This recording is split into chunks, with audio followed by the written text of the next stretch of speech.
இங்க உட்காந்துட்டு போலாமா? சரிமா, உட்காரு. ஜெயா, ஏய் சித்ரா, வா வா உட்காரு. எப்படி இருக்க? நல்லா இருக்கேன். உன்னை பார்த்தே எவ்வளவு வருஷம் ஆச்சு? ஆமா ஜெயா. பவானி எப்படிமா இருக்க? நல்லா இருக்கா ஆண்டி. இவ யாரு, உன் பொண்ணா? இவ பிறந்தப்ப வந்து நான் பார்த்தது. இப்ப நல்லா வளர்ந்துட்டா. சண்முக சக்தி எல்லாம் எப்படி இருக்காங்க? எல்லாரும் நல்லா இருக்காங்க. இதோ இவதான் சண்முகத்தோட சம்சாரம் உஷா. வணக்கம், எப்படி இருக்கீங்க? உன்ன உன் கல்யாணத்துல பார்த்ததுமா, அதான் இப்ப பாக்கும் அடையாளமே தெரியும். நல்லா இருக்கியாமா? நல்லா இருக்கீங்க. ஆமா, இந்த பொண்ணு யாரு? இது சக்தியோட வைஃப் பொண்ணி. அப்படியாமா? உன் கல்யாணம் நான் ஊர்லயே இல்லம்மா, அதான் உங்க அத்தை அவ்வளவு தூரம் இன்வைட் பண்ணியும் என்னால வர முடியல. நல்லா இருக்கேமா?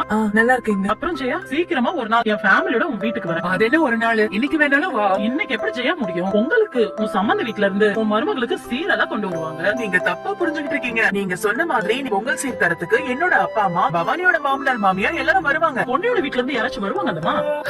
அதுக்கு அவளுக்கு யாராவது இருந்தா தானே வருவாங்க. அவளுக்கு அம்மாவும் கிடையாது, அப்பா இருந்தாலும் இல்லாத மாதிரிதான். அது போக கூட பிறந்த பிறப்புன்னு யாருமே இல்ல. சோ அவளுக்காக யாரும் வர மாட்டாங்க. உஷா, என்ன பேசுற நீ? ஐயோ அண்ணி, நான் உண்மையதானே சொன்னேன். எப்படியும் எங்க அப்பா அம்மா எல்லாம் வந்துட்டு சீக்கிரம் கிளம்பி போயிடுவாங்க. ஆண்டி, நீங்க அதனால தாராளமா எங்க வீட்டுக்கு வரலாம் ஆண்டி.